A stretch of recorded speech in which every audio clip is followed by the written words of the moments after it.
The New Orleans Jazz and Heritage Foundation promotes, preserves, and perpetuates music, culture, and heritage through programs, cultural, educational, and economic activities year-round. Learn more at jazzandheritage.org.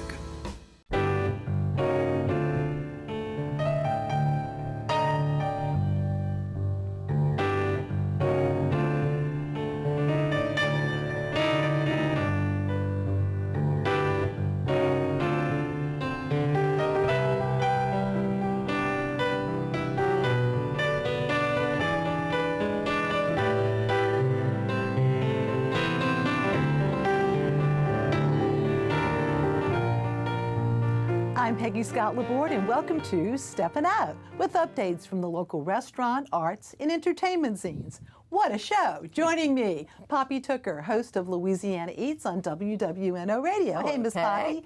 Jimi Setchim, executive chef. Glad to see him here once again for Broussard's Restaurant, and we'll be talking about a very special WYES event coming up. Welcome, sir. Welcome, Miss Peggy. How are you? Fine, thank you. And from Jacksonville, Florida, Nikesha Elise Williams, author of the brand new book, Mardi Gras Indians. Welcome, Nikesha. Hello, dear. Hi there. Hi, thanks for having me. Hey, I'm glad you're here. And sort of here, virtually here. And Errol Laborde, executive editor of Renaissance Publishing and Carnival historian with a Carnival wrap-up. Hey, Big E. Hi. How you doing? And also, of course, Alan Smason, editor of the Crescent City Jewish News and theatercriticism.com. Hello. Hello. Poppy, you have some restaurant news for us from Bayou Road and Esplanade Ridge. Exactly. And I want to make sure everybody's aware of an article that was in the New York Times on February 14th by New Orleanian Brett Anderson. And basically his point in the article was that we really need to look so hard at Creole food, thinking it's French, because as it turns out, there's so many ties to Africa. And this is something we've been talking about here on the show, because we've certainly talked about Serene Mabe and his new place, Dakar Nola, and then Queen Nindi, that is Senegalese food. So now we're going to talk about Ethiopian food today. And Addis Nola, people might remember, they started out on Broad Street, and they moved towards the end of last year to the most amazing new digs on Bayou Road. It's a beautiful spot. And their dining room, of course, there's Prince Lobo and his mother, Dr. Brooke Alamehu. And when she says, we're opening a restaurant, everybody in the family says, okay, Mom. She is a force. And in their new beautiful digs, there is a special hand washing station so that you can have that ceremony and get ready to eat that injera bread with your hands. There's a coffee roasting area. And then, of course, there's Prince Lobo's bar. He's very happy about the bar. And one of the unusual things you'll find there is he has learned how to craft an ancient Ethiopian honey wine that, for one thing, he's making into something called the woo. That's a big Prince Lobo statement, the woo. And so everything from flaky sambusas, there's lots of seafood and veg options on here, so it's a perfect thought for Lent. There's a veggie combo, there's the marmita shrimp, a whole red snapper, which we just saw, and of course it's all served on these beautiful plates, and it's made to be eaten with that injera bread. And for dessert, well, I'll say woo to an affogato espresso martini that they are making with this Ethiopian coffee that they roast and grind and make right there in the dining room. Now, because there's been so much attention lately on Dakar Nola, on Nindi, on certainly Addis Nola, I wanted to remind everybody about Benetchin. You know, Benetchin, that is the business that really introduced New Orleans to African food, and that was over 30 years ago. And of course, their restaurants on Royal Street, still operated by Fanta and her daughter Sally, and you can go there any old day and get that jamma that we all love, and plantains. As a matter of fact, on their menu, they have a Jazz Fest combo.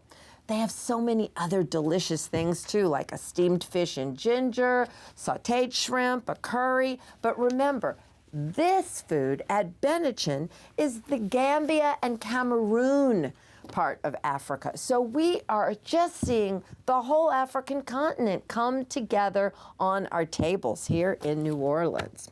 And when it talks about coming together, and of course, you know, Jazz Fest, we're looking for Jazz Fest. Well, the festival season is going to get started off right with the Tennessee Williams Festival, where we will be celebrating on Saturday, March the 25th at the Bourbon House, a drag brunch named Desire. And there'll be 3 courses. The menu's fabulous. It includes Dickie Brennan's wonderful crab meat cheesecake. You have a choice of griots and grits or pain perdu for dessert, the tarte à la bouillie. Yum. And so come and join us, because it is going to be a special Poppy's Pop-Up once-in-a-lifetime experience at the Bourbon House. I am sure it will.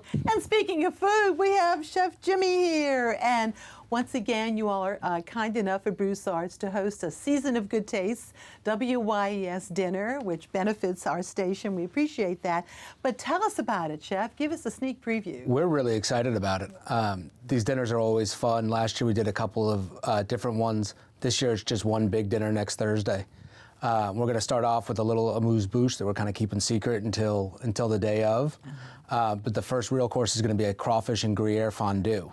So we're going to cook down some crawfish tails with a good amount of butter, some tarragon, Gruyere cheese, make a fondue, and instead of serving it on a, you know, something to dip in it like a chip or a piece of meat, we're going to serve it with fried green tomatoes. So you can dip the fried green tomatoes in the crawfish. And we have some beautiful fondue. This restaurant is so beautiful, so we have to show a little bit of that while you're talking. Yeah. Absolutely. And what else on the menu? We're also going to do a foie gras cheesecake with a ginger snap crust and some pickled peppers. The main course is going to be a red fish and papillote with smoked shallot remoulade, and the dessert is going to be our chocolate sin cake. And you just happen to have it here. Just have it right here with us. It is dark, rich, elegant. It is a flourless chocolate cake. It's got a white chocolate ganache mentee, which is a really firm ganache that's just cream, white chocolate, and a little bit of gelatin. And then it's got some fresh berries, raspberry and strawberry in this case. And the menu is vast. We have some other images of just different dishes here. Tell us about that. Yeah, so this is our current citrus menu right now. Each menu that we run features one ingredient that's been big in Creole food for the 103 years Broussard's has been open. And right now we're on citrus. That's our citrus pain perdu.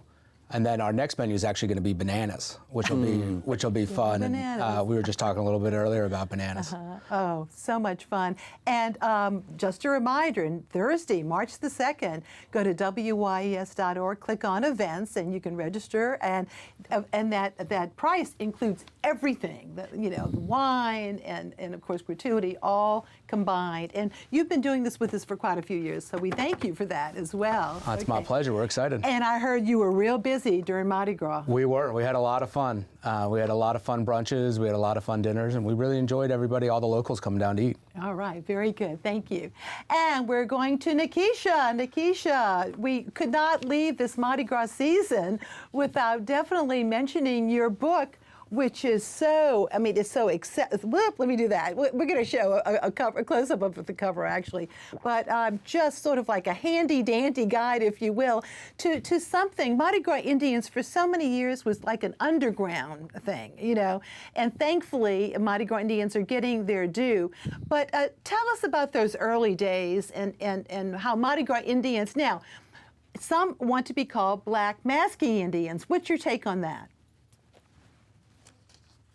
The take is really that it's almost offensive to call them Mardi Gras Indians when in the earliest days of contemporary Mardi Gras, they weren't allowed to participate other than being the flambeau carriers.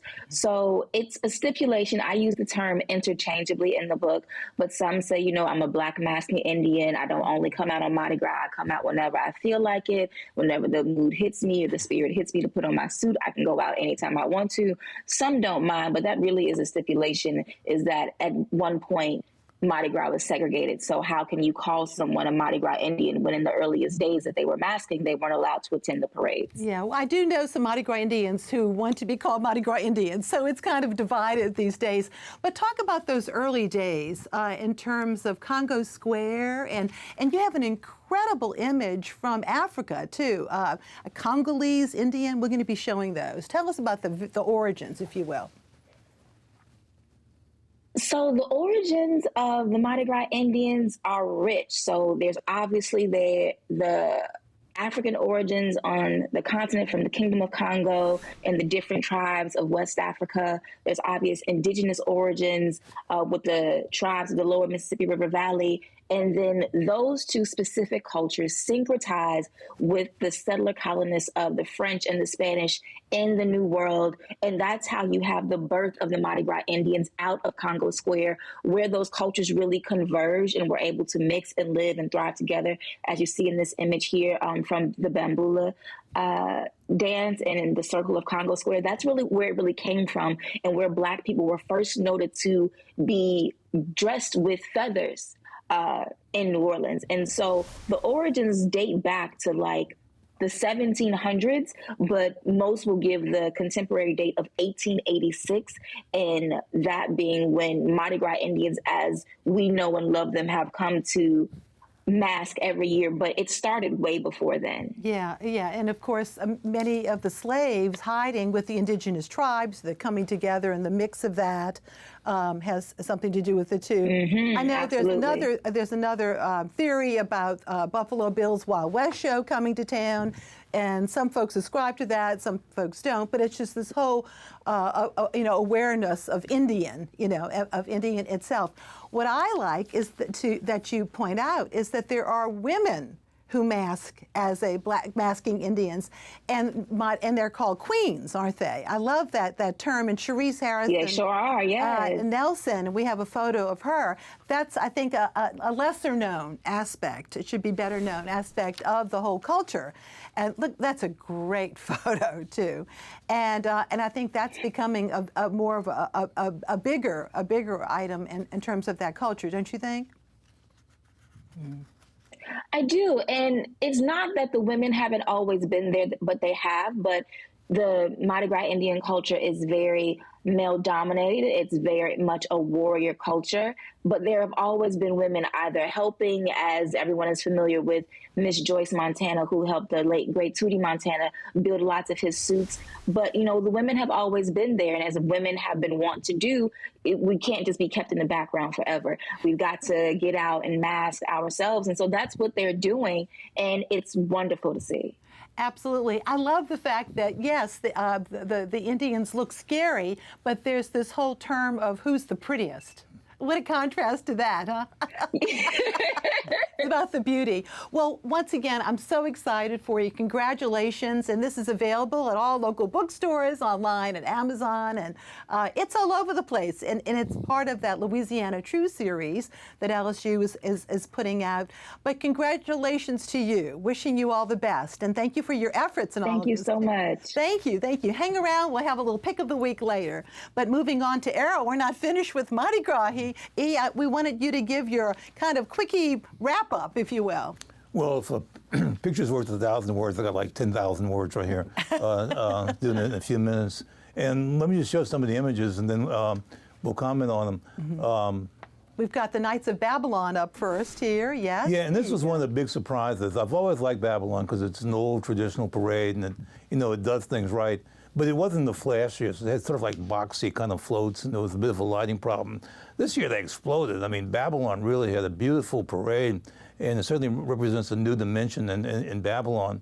It was just great. We were just stunned by how nice it was. Yeah, Royal Artists is doing it. Royal Artists was doing it, and it was really nice. And then Chaos, which followed it, also looked exceptionally good. Yeah. And so those two parades that night looked really good. Muses follow them, and Muses is a big attraction, but Muses isn't about the floats. It's about all the walking things that go in between them. But congratulations to Babylon for taking a real leap this year. And moving over to the next night, Coup d'etat. Coup d'etat does a lot of satire, and there are several parades that do satire, but... That's Elon Musk, by the way, I wanted to point out. Yeah. But Coup d'etat is just better at displaying the satire. But it used to be satirical floats. You have these cardboard and have drawings on it with glitter and things. Now they're actually making full sculptures. There's a lot of biting stuff in this parade, and not to mention names, but a certain mayor. Okay, now this is something. People talk about how popular the balloons are. I think the new popular throw is things that blink, right? And you see a lot of stuff that goes on. Coup d'etat claims to have been the first crew to do blinky lights. This is a blinky light of the coup d'etat doesn't have a king; it has a dictator, and so it's a blinky light of the king, and it blinks. I can tell you that was last Friday night, and I caught a blinky light, and I put it on. When we got home, I put it on a bookcase, and it's still blinking. And that is the it. Thursday, That's okay? Yeah, and so it's going into its full week. So I don't know where it's made. It's probably made, I don't know if it's by Chinese in Korea, but if we could figure out how to harness that power that can keep a blinky If you were light. Jewish, you'd probably have a holiday made out of it. Okay, moving on, because we have a lot to cover here. The next, Krewe of Proteus, huh? Krewe of Proteus is always a beautiful parade, and I just wanted to emphasize that it didn't stray from that. The Monday night before Mardi Gras, you have two of the most beautiful parades in Carnival, and that's Proteus. And like the old cruise, it has a really esoteric theme. This was like folklore from Finland. So it's not a lot of things that people are on top, but they're challenging you. You need to go and learn about it. But just look at the float, and they just did a beautiful job. And then Orpheus right behind it. And then it's followed by Orpheus. Now Orpheus is, Proteus is an all-line parade. It goes back in the 1800s. Orpheus was celebrating its 30th anniversary, so it's a new, modern parade. But the captain has always been faithful to the old design traditions. And so what Orpheus is like a modern parade, but built with the old line traditions. And their theme was roughly about stories that used to scare you in childhood. But it was really a fun flight. And so that night, that Monday night, is really the good night for watching things. There's been a tradition going on in Rex. On the morning of Mardi Gras, a past Rex and past captain named Bowden O'Reilly started this off about having a royal run early in the morning, and people gather, and the our king's in the center. There you the are. king and the queens. Yeah, in the previous shot, the king was the guy standing in the middle, but here, and that's the king right there who's leaning over and igniting the cannon. So this is the king actually gets to ignite a cannon, and so they have a run, and people run. They call it a run and not a race, but whatever it is, the queen is always declared the winner. If anybody went there thinking, well, I can run too, but hey, I bet I can beat Rex, probably can't. This guy was really physical. This guy runs a lot. And he's about to win. So had it been like a serious race, he might have won anyway. So Justin Winston, by the way, we want to thank for these great photographs as well. But moving on to the parade, the Rex Parade, huh? Oh, yeah. The Rex Parade was just, they had the theme with one of these kind of intellectual kind of themes, but I think we learned a lot from it. It's about the Paoli, which is a horse race that's held twice a year in Siena. Now the race itself lasts like 90 seconds, sorry, and they have horses from the different communities. There's like 17 neighborhoods in Siena, which happens to be the same number of wards that there is in New Orleans. And they have the race, and it's a big event. It goes back ancient times, but also because of this Italian celebration, they had these flag throwers. And this is great entertainment for a ball. This is something people have never seen before. And these guys, they have these big flags, and not guys and women, and then tossing them back and forth, and they have drummers and people playing the horns. They were in 4 parades earlier, Yeah. and this is at the Rex Ball during our broadcast. I think they were in 4 parades. But other history was made because we'll be showing who you were doing interviews throughout the evening and who you got to interview, and we'll show that. A very, very special guest. Yeah, well, this is Nick and Christy Spears, otherwise known as Zulu and the Queen of Zulu. And, Wonderful. And they were our guests. Now, don't get this wrong. Don't think like this is like the first time there's been this crossing. I mean, Elroy James, who's the president of Zulu, has been interviewed before. And as far as I know, there have been people coming from Zulu through the years. But Nick and Christy Charles were delightful. And in the Zulu organization, the king, who has to be elected, they have a big election. If ever you pass down Broad Street in May when they have their election, you see all this campaigning going on. He had something called a Nick Fest, okay, to get votes. But once the king is elected, he gets to select the queen. So I asked him, I said, do you have much of a decision on who to select as queen? Of course, his wife is sitting right there, and she's a lovely person, and so his wife was queen, and they're just a great couple. Something I really, really like in Carnival. Mardi Gras Day. Okay, is the marching groups. People are just on their own, go out and march. Some of them are tremendous. The Society of St. Anne must have 1,000 people, and they start out in Marigny, and they go down Royal Street. They got great costumes. What you're seeing right here is a group called Mondo, Kayo, which has sort of a Caribbean theme. Their float dinners in mid-city, and then they come across, and then they go down to St. Charles, and then they come across. And there's with the Saint something. Anyway, St. Anthony Ramblers. The St. Anthony Ramblers. Okay. And boy, those things really, really bring a lot of spirit. Well, we're going to have to move on, but we have just 2 PSs. Wendy Talley, who is a wonderful local, very talented lady, costumer and actress. She was dressed as a Chinese weather balloon, and we saw a few weather balloons, but I thought hers was the best. And then in T-Rex, there was a Chris Owens float by Jeannie Detweiler, so lots of fun. But thanks, Steve, for the big wrap-up, and moving over to Alan. Well, as you said, Carnival's come and gone, but one of the crews that always has had a lot of theater people in it, the crew of Orpheus, you mentioned it earlier, that rolls on that Monday night before, and it's right after Proteus. As usual, they had a great many people involved with theater who were in it at the Orpheuscapade, and there you have the co-captain, Derek Franklin on the left, and the captain, Sonny Borey. Of course, we remember them as the co-artistic directors at Le Petit many years ago. Also on the captain's platform were Andrea Watson of Fat Squirrel Productions and the talented Mason Wood. And let's not forget there was one table, uber talented table. Look at this. Mary and Ken Pauley, Michael Sullivan, Tracy Elliott, and Dane Rhodes, who actually ended up becoming one of the announcers along with Rob Pavlovich as the narrator that night for the parade. Now, also there, wig and costume designer Lauren Edmondson Hart, fine apparel there. And one of my favorite couples that really closely align with Orpheus, the organization, are Matt Michael and Amanda Zirkenbach. Do you think they were having fun? I mean, look at that. But anyway, let's get started with some of the previews that are coming up in the next few weeks, because we have lots of shows that are getting ready to start. First of all, the Sanger Theater is going to be having, Anatevka. They're going to be the venue for the national tour of Fiddler on the Roof. It arrives for a 6-day stay. The current Tevye, by the way, Jonathan Hashmoneh, is this show is from Israel. He's actually the descendant of Holocaust survivors. Very, very moving. So I'm going to see that as well. This show features songs like Tradition to Life, Far from the Home I Love by Sheldon Harnick and Jerry Bach, and a book by Joseph Stein. You don't want to miss this. The tour is based on the Tony-nominated show that starred Danny Burstein back in 2016 and was directed by Bartlett Sher. Also, from the Russian and East European culture, we're going to move to France. And this is African culture. And thank you, Poppy, for introducing me, because this is a piece that was done by Eva Doumbia, and she calls it autophagy, which is translated from the original French by Eva Doumbia into English by Amelia Parento, and it's being presented at the Ache Powerhouse Theater coming up. It's 3 nights, and they're going to deal with the story of food, conquest, dispossession, enslavement, and all the different elements that go into food. And after the show is finished, we're all going to partake. We're going to self-eat the food that's being made and prepared on stage. It's fabulous, very similar to what Gabrielle Reisman did with Taste a few years ago.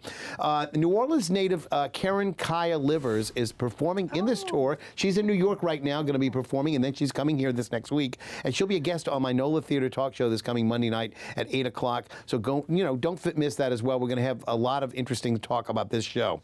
There are also 3 plays that are opening all on March the 10th. Peggy, I can't believe it, all of them. The first is Tennessee Williams' classic Cat on a Hot Tin Roof. This is going to be directed by Loyola's Salvatore Menino. Mona Nasrari, Jonathan Morris start as Maggie and Brick, Diana Shortez as May, and Nick Strauss is Gooper, while Silas Cooper and Liz Argus are going to play Big Daddy and Big Mama. That's going to be at Le Petit, starting up on March the 9th through the 26th. Then, Rivertown and Ricky Graham have their hand at the play that goes wrong. This was just seen recently at Le Petit. Well, the Rivertown's going to have their hand. This hysterical play really won 2 awards, the Olivier Award in West End in London, and the Tony Award on Broadway.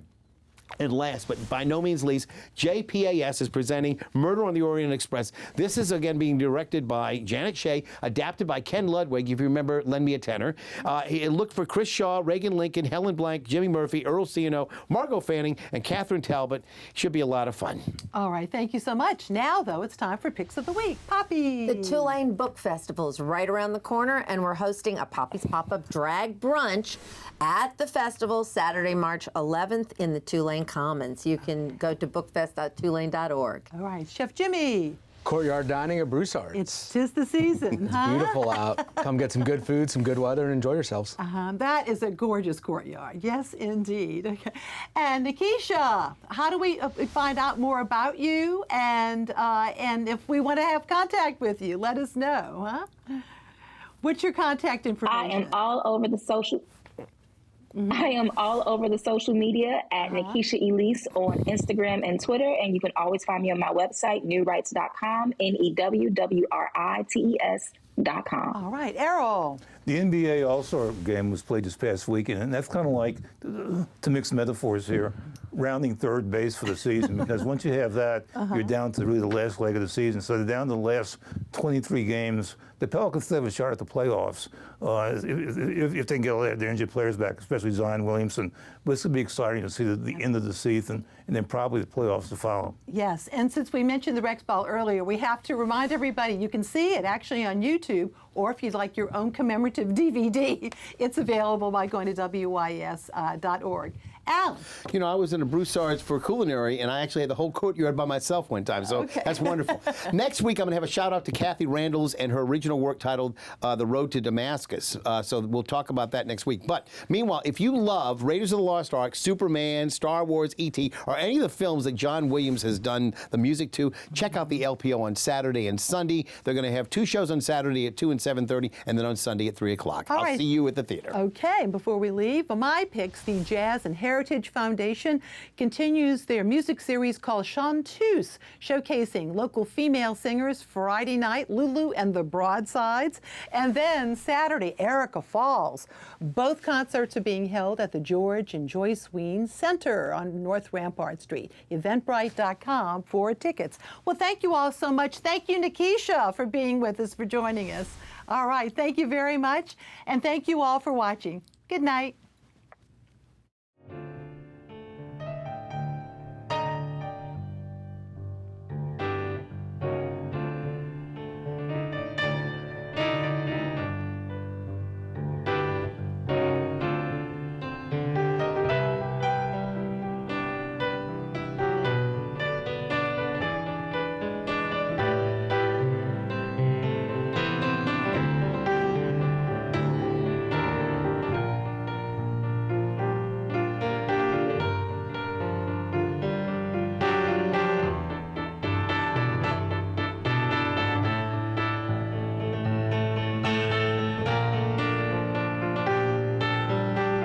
The New Orleans Jazz and Heritage Foundation promotes, preserves, and perpetuates music, culture, and heritage through programs, cultural, educational, and economic activities year-round. Learn more at jazzandheritage.org.